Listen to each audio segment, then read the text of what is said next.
Fashion has always been a space that has fascinated me. Not just as a consumer, but as someone looking at the industry outside in and seeing a constant set of shifts that have been changing, not just how we as consumers buy, but also how the industry as a whole functions. What's also driven this shift has been brands that have started off as D2C brands, or rather direct to consumer brands, and evolved to a balance between D2C and what are traditional brick and mortar stores, while evolving their product offering based on the backbone of data while delivering it while leveraging technology. One such company that has brought back the bespoke trend, thank God, while expanding to an omni-channel approach is Bombay Shirt Company. And today I have their founder and CEO Akshay Narvekar on the show to not just talk about his journey and the evolution of the business, but what he sees as trends leading into the future.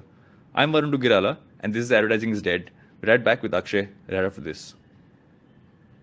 Thanks, Akshay. Thanks for taking the time out, I'm glad we finally could figure this out in the middle of. We've had a conversation before this, and I've always been intrigued by your brand ever since it was first popped out. So thanks for coming on the show. Yeah, thanks for having me, Varun. Looking forward to our chat.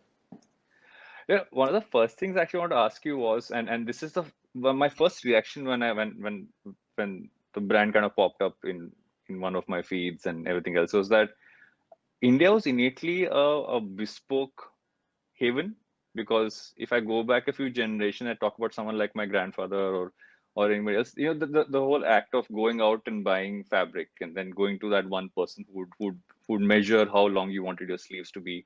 All those small things like you just have choose the button. I remember doing all of those things as a kid. Somewhere it all got lost with I think fast fashion is still more recent term, but I feel that it just got lost with us just buying supply chain stuff. So what has your relationship been like with bespoke, and how did this kind of culminate with that? Yeah, I think it started off with a personal need. I used to go out to the fabric vendors, buy fabric, take it to the tailors, and more functional perspective as well, because I'm tall and have long arms, so most things off the rack don't fit me. At the same time, also like to design my own stuff, right? So wanted it to be a little bit unique. While I'm quite minimalist in my style, a few touches that I like to add to my stuff, and I used to do that for a fair bit. And after a while, it got a little bit tedious, and thought about it has to be a better way to do this, right? So searched for something online, didn't end up finding anything, and said, look, the next best thing is to try and build it myself. But I think also, like you said, this has been happening for generations now. It's the market was kind of fragmented, right? So you had multiple tailor shops, and everyone had their own favorite that they used to go to, or their Yeah, family yeah. went to, right? So I saw an opportunity there to actually brand something, to so build a brand and a company and a story behind it, and institutionalize, I guess, if that's the right term for this. Mhm. So putting all of this together, right? And I had some experience working in apparel and fashion prior, so again, it just made a lot of sense for me to give it a shot.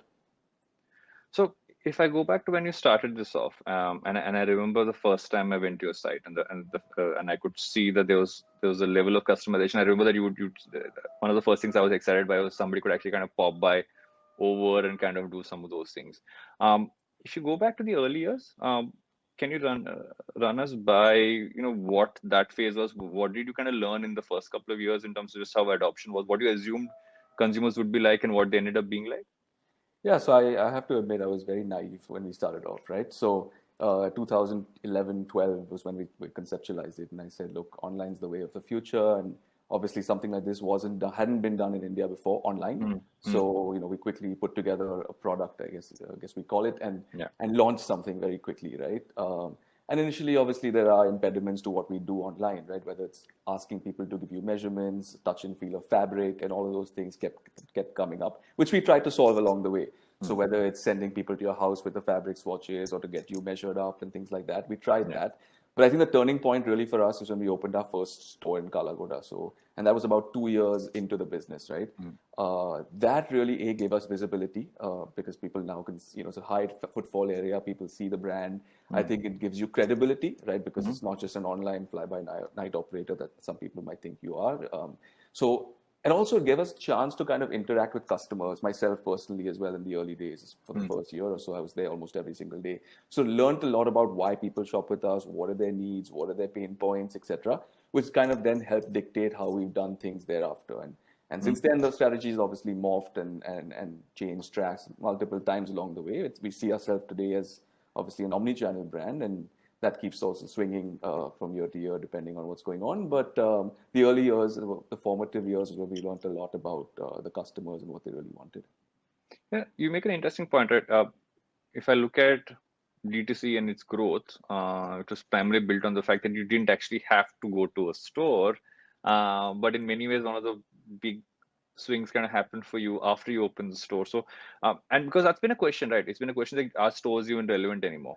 In many cases, they're like, it's like what people are saying about ghost kitchens and restaurants now. They've been saying about stores for fashion for a while. Um, I'd love to hear your point of view because it's something which I've kind of tried to understand as well. Is saying, okay, what's the balance between what is brick and mortar and what is D2C, and how do you kind of balance that out? Yeah, that's a great question. I think you're seeing over the last couple of years, you saw a lot of the big online players move into brick and mortar after Yeah, having built a presence online, right? And yeah, kind of we did it, knowingly or unknowingly, did it the other way around, where we actually yeah. focused more on the offline as we started. I think from our perspective, the ROI, the traction that we got doing it offline was just it really worked for us, right? And so we kept doubling down on it and kept growing our footprint both nationally and internationally through brick and mortar. Now, obviously, given everything that's happened in the last 1 year, that dynamic has changed a little bit, right? So I still believe there's a role for the store in the future. I think what that role is evolving a little bit. Yeah. It's a bit cliche to say that the lines between digital and physical have kind of blurred, but it's the truth, right? For example, we have our stylists sitting in stores today, but taking orders from customers via WhatsApp.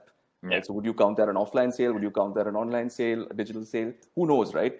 So I think from our perspective, it's important to have presence for the same reasons I talked about earlier, which is credibility and the fact that people can get to know about the brand in the first place. So it doesn't necessarily need to be a distribution strategy. So you're not going to grow because you have that many stores. So I think the role of the store has changed, though I don't think the stores themselves and their role is not diminished, if that makes sense. You also mentioned this an omni-channel approach, right? Is the fact that you're obviously now spreading out into multiple different categories of products, etc. Um, any specific reason why specific ones were the ways to go, or is this almost a natural approach? Saying, fair enough, we've done it with one category, we know what works, and we can and kind of take some of those learnings, but also bring newer learnings in for the categories. Yeah, so our journey's been somewhat of a long one, right? It's almost 9 years now since we started the business. And given that it's a custom made business, a lot of the tools that you need to grow the brand were not available. So whether it means technology and nothing out of the box really fitting what we do, so having to build custom technology. The supply chain is not cookie cutter either, right? To build every piece made to order, customized to an individual at scale, you need to sort of customize your supply chain, so to speak, to make that work, right? Yeah. And we had to obviously grow our distribution over the years. So when we started doing this and we spent tons of time now and effort trying to actually get this right, we realized that there's other brands and other categories who are on that same journey, right? Some maybe earlier, some as old as us.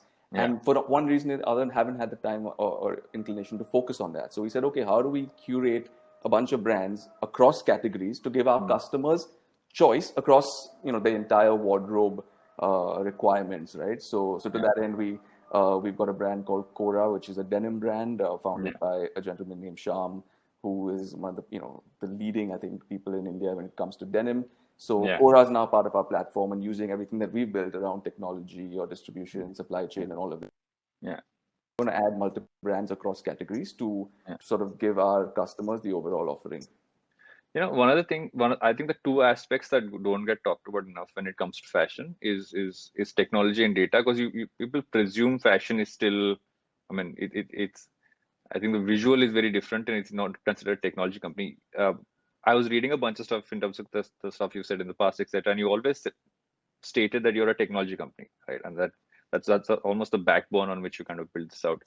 And the more I look in this area, I'm realizing that people are kind of focusing on, let's say, custom fits using, almost like AI and technology. You're trying to bring, like, how do you kind of build solutions in there to balance out what is innately human and bespoke, but also adding in elements of what tech can add. So how do you kind of look at that balance of things? Yes, I think what we do is less trend driven.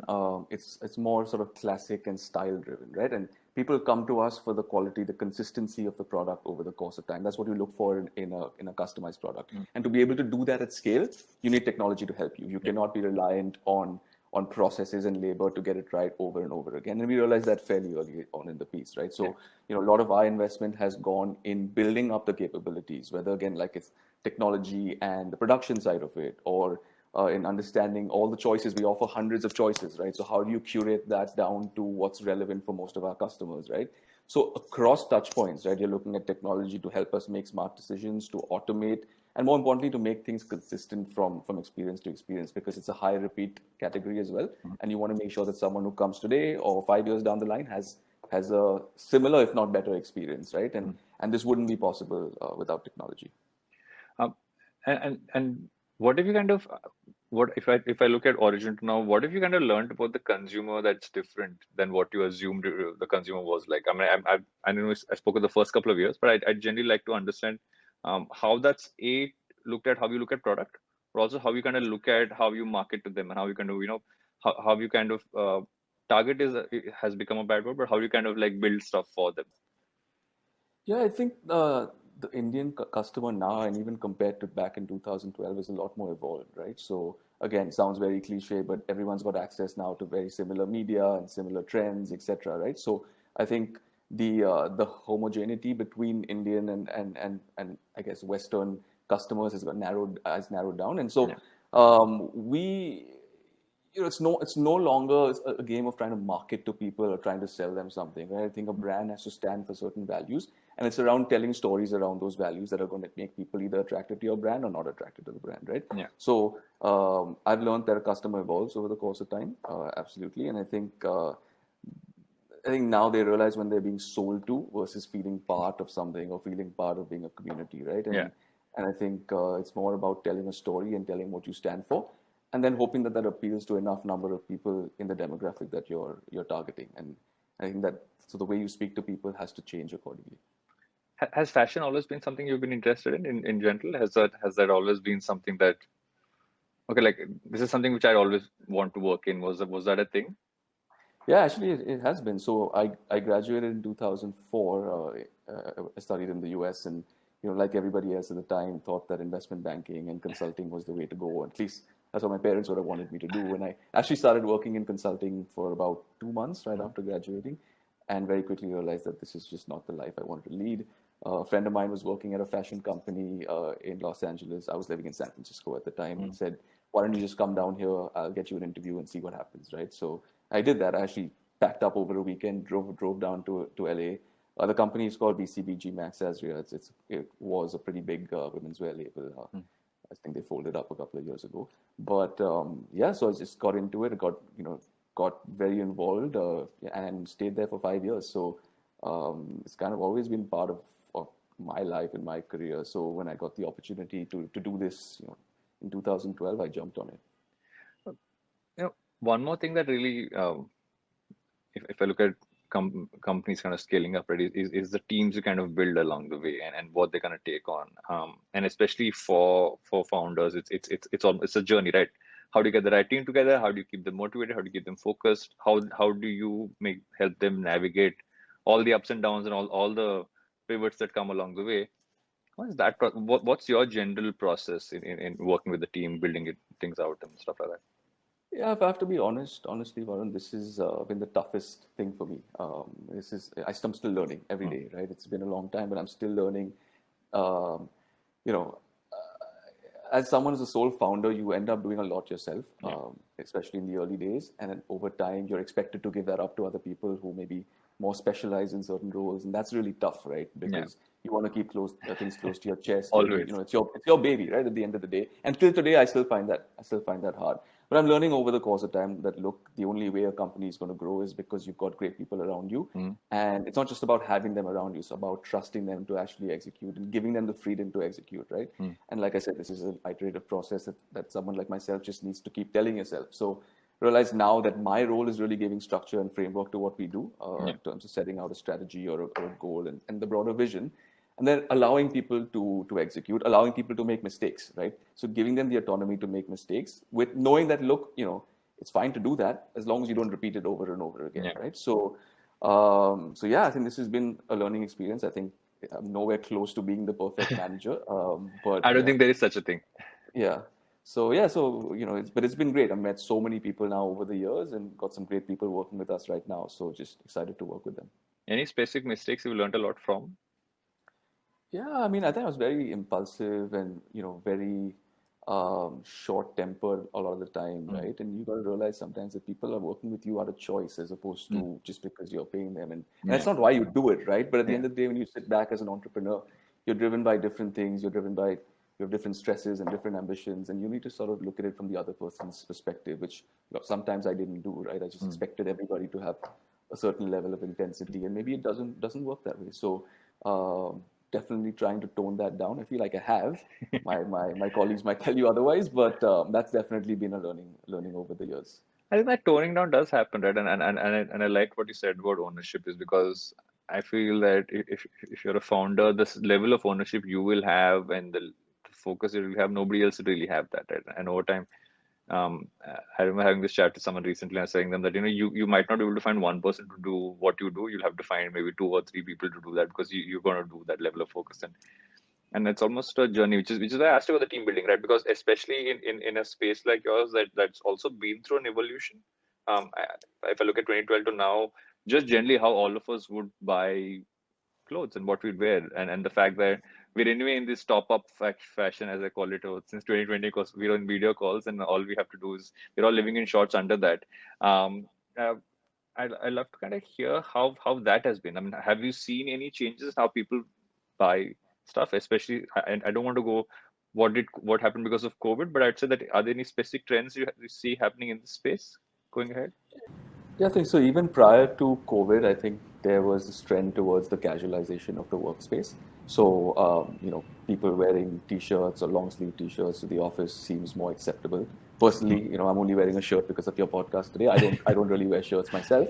I also dress quite casually to the office on most days. So, also when you're going out at night, people, tend to dress down a little bit. So we saw that coming. So what COVID has done really is just accelerated the fact that that's becoming just more the norm as opposed to being a trend in the past. So it's forced us to look at other categories, as I mentioned earlier, right? So denim is one of the faster growing categories during this last 1 year.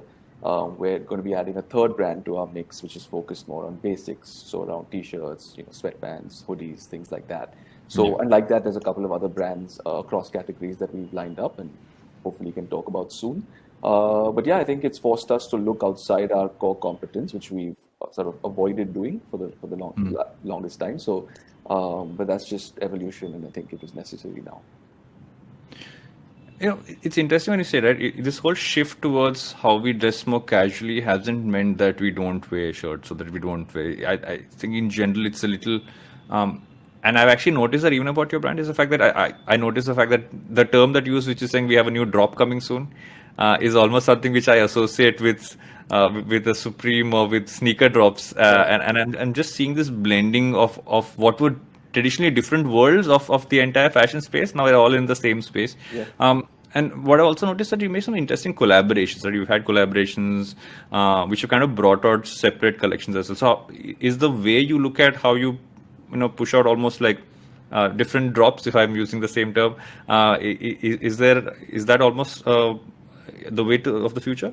Yeah, so I think I wouldn't say that drops and collaborations is something that we recently started doing. So I don't think we've ever worked on a collection calendar.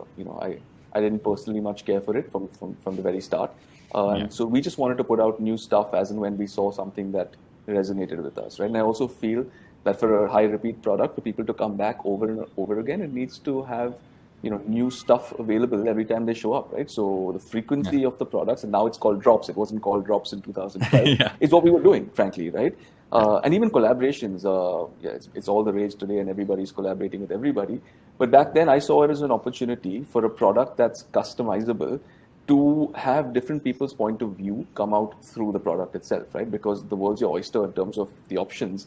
We could collaborate with different creative people with different points of view and give our customers a different take on fashion, right? Because until then, the point of view is ours as Bombay Shirt Company. But when you involve other people, it's a very different look and a very different take on things. So that to me kept things fresh and kept things exciting. And so we did that, have been doing it over the years, and obviously becomes even more relevant today in a cultural sense. But yeah, I wouldn't say that we've latched onto a trend there. Somewhat of the pioneers, I want to say. That because I actually find that interesting because I'm looking at just the entire space and I'm just seeing it evolve in a way because what was driving this whole space was fast fashion, right? And I was reading something which you said and you used this term slow fashion, and I found that really interesting because what fast fashion has done is obviously we are a lot more aware of the issues with it and just like generally how people were like I'm guilty as anybody of just like generally just buying binge buying if that's the word to use. So how do you flip someone's mindset from if you've gotten used to what is fast fashion and to move towards this and what have you seen in terms of that shift and how have you worked with it? I think what's interesting, and a lot of people don't realize it, that apparel is actually one of the most polluting industries worldwide, right? So 70% of what's produced each year ends up either in landfills or gets burned, or thrown under the ocean. People don't realize that. They look at, typically, industries like coal, etc., as being the naughty ones, but really apparel is one of those, right? So when you think about that, and the main reason for that is inventory buildup, right? Our model inherently solves for that. So we only make stuff for you when it's ordered, so there's no wastage. We like to make things that last longer. So I'm perfectly fine with you buying less and keeping it longer. In fact, we even offer alterations for life. So if your shirt, you change size over the course of time and you want to bring it back, we won't charge you for it. We'll get it done for you. So that's kind of the vision and what we stand for, saying, look, there's an opportunity to change the way the industry works and do it while having positive externalities on the environment and the way the world's going to go going forward. So we're doing our little bit there, I think. Like I've said this before, but if we can just be the tip of the spear in terms of driving a movement and getting people to start thinking in this way and having other brands also operating this way, then I'd be super happy with that outcome. Taking a step back, right? When you kind of bringing on people to work with you, because what I get from you is that there's specific pillars in which you've built the company, right? I mean, when I hear you talk, I hear specific things. How do you kind of bring people in, and what makes you choose people to be a part of your team, especially because people need to be need to value some of these values as much as you do, and what is your filter generally when you're hiring someone? What do you kind of look for when you're adding someone into the team and stuff like that? It's such a good question because it comes back to your earlier question about how we assess the team and how people management over the course of time has kind of also evolved, right? Because in the past, as you're growing and growing quickly, you're just looking for people to join you, right? And if you're somewhat good at what you do, hey, you're part of the team, right? But as you've grown and you start realizing that you stand for something, it's really important to vet that everybody around you feels the same way about the bigger things, right? So, as lately, we're more focused on the cultural side of things. Right? Will they fit in with what our value systems are? Are they the kind of person we want to work with? It's probably more important really than the skill sets the hard skills that they bring to the table, right? So that weightage shift has really changed, as time has gone on. Right, I mean, if someone feels that what they're doing is going to have a positive impact on stuff around them, they're going to work that much harder, be inherently motivated rather than being, pushed into doing stuff. And I think that just solves so many more problems in the longer run. And that's something obviously we've learned over the course of time. So really focused more on people who believe in the same things as us and bringing those people onto the team and helping them evolve their skill set as time goes on.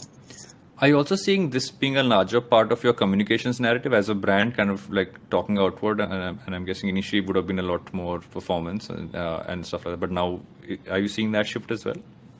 Yeah, in the early days, you got to focus on the functional benefits of what you're doing, etc. Right? Really telling the story of why you should be buying our product. After having spent time in the market and hopefully having a few people know who you are and understand what the product does, it's kind of trying to bring them into the community and understand how this now impacts things on a larger scale. So the narrative has shifted from focusing on functional benefits and talking about the positive externalities from a much larger perspective and letting people feel that they're a part of that. And that's also been an evolution, right? So you're absolutely right. There's another thing which I want to ask you, right? Is that a lot of people who listen to this podcast are generally students or people kind of want to get into the workforce or would have just kind of entered the workforce. And if you had to tell them that, if they want to be an entrepreneur, but on the other hand, also if they want to work for what are modern companies like yours, what are the skill sets that they need to keep in mind to kind of build on to kind of almost like, so these are things which you look at, and this is stuff which they should really work on. What would those be? I think entrepreneurship is about finding something that you're really passionate about before getting into it. You can be an entrepreneur and start your own company, but I genuinely believe you can be an entrepreneur within a company. It could be a big company where you're taking on a project. If you're working at a smaller company or a startup, you're definitely going to be an entrepreneur in and of itself, right? But really find a problem or a service or an industry that you're passionate about, because entrepreneurship is not easy. Regardless of what you see on the surface, there's ups and downs constantly day after day. And the only thing that's going to keep you focused on the mission is the fact that you're excited to do what you do or solve a problem that you do, right? So pick something that you're really interested in, because if you're not, you're going to give up very easily, right? So I think in terms of skill sets, again, if you're a generalist, you will over the course of time immerse yourselves in things that you're interested in, and you'll find your niche. So I wouldn't really focus on a core hard skill set before, when you're in college or trying to find your first job. Really find something that on an overall basis excites you, and you'll find your way. I mean, I've seen so many people come through our system, right, and find their way and get into things that they wouldn't have imagined they would be interested in. So yeah, really, it's more of an attitude and passion that you're going to bring to the table. As we come towards the end of every episode, this is one section where I ask my guests a set of questions which aren't necessarily to do about the work, but a lot more do about you. And those questions have stayed kind of static, but I always find that I get interesting answers out of them. What is the one thing or a few things that you spend a lot of time doing and or obsessing over or just consuming, that most people who would know you in a general space would be surprised to know that that's something that you're really passionate about, or that's something which you really that you actually focus on a lot? What would that thing be? So actually, funnily enough, I listen to at least one, if not two podcasts a day. What are you saying? I don't even think my best friends would know this about me, right? So I've become now a YouTube fiend, and I'm literally just watching or listening to podcasts every day. And you'd ask anybody I know and told them that, I think they'd be super surprised to hear that. What are some of your favorites? So I listen to a lot of, apart from yours, obviously, I listen to a lot of business podcasts, etc. So there's one by a guy named Jason Calacanis, it's about the Silicon Valley thing. So I listen to that. But wide range, there's startup operators, there's a whole bunch, but generally around similar themes. And I'm not partial to anyone. It's usually the person on the other side of the podcast that makes it interesting. So just depending on who the guest is. Anything that you consume, obviously apart from the podcast we discussed in recent times, which you'd recommend, like just to read or just like watch or anything else? So I read a lot of books as well, right? And again, similar topics and things like that. So all non-fiction, really. I read the book by the founder of Netflix, Reed Hastings, just a couple of months ago, and really eye-opening. In fact, I read two books at the same time. One is it's kind of an old book by the founders of Basecamp, which is a remote working software, and I think it's called "It Doesn't Need to Be So Hard at Work" or something to that effect. And then a completely opposite book by the founder of Netflix, and it just kind of showed me that there's two really successful companies, both operated very differently, but outcomes are very similar. And so that was kind of interesting to me. I recommend both those books to you. I actually found the Netflix book interesting. I haven't read the Basecamp one, but I finished the Netflix one some time back. And what intrigued me about it is how he looks at a company and human beings as almost it's like a software, right? You're continuously kind of updating software and kind of tweaking it along, even though it's with humans in it. And I found that really interesting. Also happy that it wasn't just him writing it, that he got a co-author who had a perspective from an outside-in lens, because there's always been this conflicting point of view about Netflix culture. Like, people really like what they say and people who don't like what they say. So I thought it was an interesting way to balance out that whole conversation. Yeah, great book. I mean, I recommend it to everybody who's on the show. You also mentioned a little earlier that you mentioned about generalists, right? Is the whole generalist versus specialist thing something that you think about as well, just in the overall space? Yeah, that was an internal conflict, right? Theoretically, I am a generalist, right? I have an economics and a finance and an MBA degree, but that really doesn't make you a specialist at anything, right? A lot of people have that. So I always sort of had that internal conflict about if I was to be employed by somebody, what are they employing me for, right? So true. And I realized over the course of time that that's not all it is, right? It's about the energy, the passion, the enthusiasm, hard work that you bring to the table. That's going to actually make you more valuable to your team and your teammates than a specific skill set that you're hired for.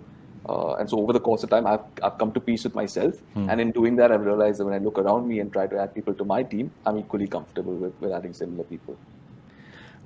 What can you put together in an instant? It's a good question. Apart from maybe noodles, not not a lot else actually. I haven't heard that one in a Sure. while. That was in the initial days of the podcast, one of the things that popped up, but I haven't heard that one in a while. But yeah, I'm always surprised people don't come up with that one first, because it's so ingrained in our minds, the minute noodle thing. And why do you think? And my general question was always, why do you think advertising will not die? But actually, my question to you is, why do you think bespoke will not die? Because as things go forward, everyone wants to be unique. Everyone wants to have things that are personal to them and are starting to get it increasingly across industries, whether it's bespoke travel or bespoke cars or bespoke clothes or bespoke anything, right? People just want stuff that's unique to them. And now that they're starting to get it, they're getting spoiled by it. And it's just going to it's going to propagate and spread, and everyone's going to have to do everything bespoke. I genuinely believe that. Thanks so much for doing this, Akshay. It's been awesome to have you on the show, and I have a bunch of pointers from this, especially when I look at the space of fashion and how it's kind of evolving, and I'm so glad you brought bespoke back, although we're all living in t-shirts, but making me want to wear a shirt after a while. Thanks, Varun. It's been great talking to you, and I'm finally glad we could do this together.